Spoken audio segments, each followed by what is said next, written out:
27 फरवरी तक मौसम इसी तरह खुश्क रहने वाला है। बीते कुछ समय से लगातार जो है वो बारिशों का सिलसिला पहाड़ी इलाकों और मैदानी इलाकों में जारी था, जिसके बाद आज की सुबह जो है वो धूप खिलने के साथ हुई है। जम्मू में भी आज धूप खिली है और कश्मीर के मैं इलाकों की बात करूं तो जहां पर लगातार बर्फबारी जारी थी, आज वहां पर बर्फबारी और बारिश कुछ हद तक थमी है।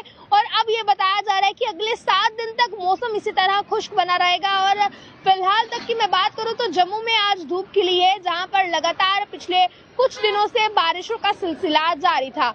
इस समय नेशनल हाईवे की मैं बात करूं तो जितने भी लोग नेशनल हाईवे पर सफर करने का सोच रहे हैं, अभी तक भी नेशनल हाईवे को पूरी तरह से यातायात के लिए बंद रखा गया है। और इसी के साथ मैं फिलहाल आपको ये भी बता दूं कि जब तक उसे खोला जाता है, क्योंकि अभी फिलहाल मौसम साफ होने की वजह से जो हवाई मार्ग है, यानी कि जो फ्लाइट्स जानी थी जितनी भी एक जगह से दूसरी जगह तक, वो जम्मू कश्मीर से अभी फिलहाल जा पा रही हैं क्योंकि मौसम साफ है।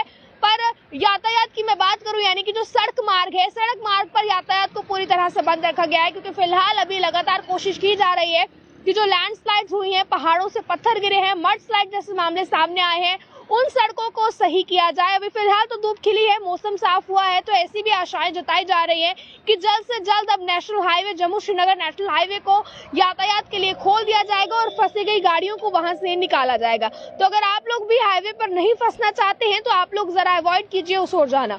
उसी के साथ वेदर की मैं बात करूं तो अभी की तस्वीरें जो है वो आप जम्मू से देख पा रहे हैं।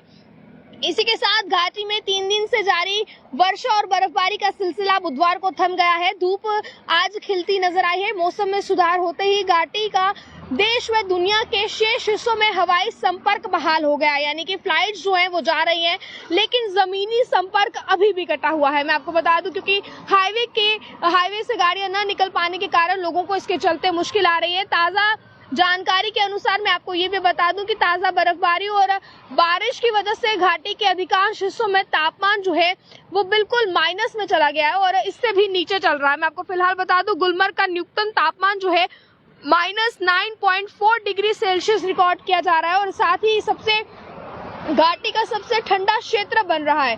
इसी के साथ श्रीनगर व काजीकुंड की बात की जाए तो 0.0, पहलगाम में -1.6, कुपवाड़ा में -0.4, जबकि कोकरनाग का न्यूनतम तापमान जो है वो -3.4 डिग्री सेल्सियस दर्ज किया गया। वहीं जम्मू में भी मौसम साफ रहा, धूप खिली रही। और इसी के साथ मैं आपको ये भी बता दूं कि मौसम विभाग का निर्देशक जो है वो आपको बता दें, डॉक्टर मुख्तार अहमद ने ये भी बताया है कि उनके अनुसार पश्चिमी विभोग अब कमजोर पड़ रहा है और अब 27 फरवरी तक इसी तरह मौसम खुश्क बना रहेगा। आज जम्मू की भी बात करें तो धूप यहाँ भी खिलती नजर आई है। अब जब मौसम साफ है तो मौसम साफ होने के बाद जब मौसम साफ होता है तो लैंडस्लाइड जैसे मामले बहुत कम सामने आते हैं या फिर पहाड़ों से पत्थर गिरना, इस तरीके के मामले बहुत कम सामने आते हैं। और जब इस तरीके के मामला कम सामने आए तो ऐसे आशंकाएं भी लगाई जा रही हैं, अटकलें लगाई जा रही हैं कि हाईवे को भी जल्द से जल्द ठीक कर दिया जाएगा, ताकि लोगों की आवाजाही को एक बार फिर से सुचारू रूप से वहां पर बहाल किया जाए, यातायात को एक बार फिर से बहाल किया जाए। ये तस्वीरें आप स्क्रीन पर देख पा रहे हैं इस समय की। इसी के साथ मैं आपको ये भी बता दूं, जितने भी मंगलवार को रद्द विमान थे, यानी कि जितनी भी फ्लाइट्स कैंसिल हो गई थी मंगलवार को, अब उन्हें भी जो है सुचारू रूप से रवाना कर दिया गया है। उन फ्लाइट्स को भी सुचारू रूप से रवाना कर दिया गया है। हवाई संपर्कों की मैं बात करूं तो हवाई संपर्क लगातार टूट रहे थे, यानी कि फ्लाइट्स कैंसिल हो रही थी, पर अब हवाई संपर्क एक बार फिर जोड़ दिए गए हैं। और यातायात संपर्क, जो सड़क मार्ग की मैं बात करूं तो आशाएं जताई जा रही है कि अब जल्द ही हाईवे को भी ठीक किया जाएगा। पर जब तक हाईवे को ठीक नहीं किया जाता है, आप लोग हाईवे की ओर सफर करने का ना सोचिए। आप लोग जो है, क्योंकि अभी भी वहां पर वाहन फंसे हैं, तो किसी को भी वहां तक जाने की इजाजत नहीं दी जाएगी, आपको बीच रास्ते ही रोक लिया जाएगा। पर इसी के साथ पहले, क्योंकि हाईवे जिस तरह ही ठीक होगा, पहले उन वाहनों को छोड़ा जाएगा जो वाहन वहां पर फंसे हुए हैं। तो अभी तक की क्या कुछ जानकारियां सामने आ रही है, ये हमारे संवाददाता बिल्कुल हाईवे से आपको, अश्वनी जो है वो वहां से आपको बिल्कुल पल पल की अपडेट भी साझा करते हैं।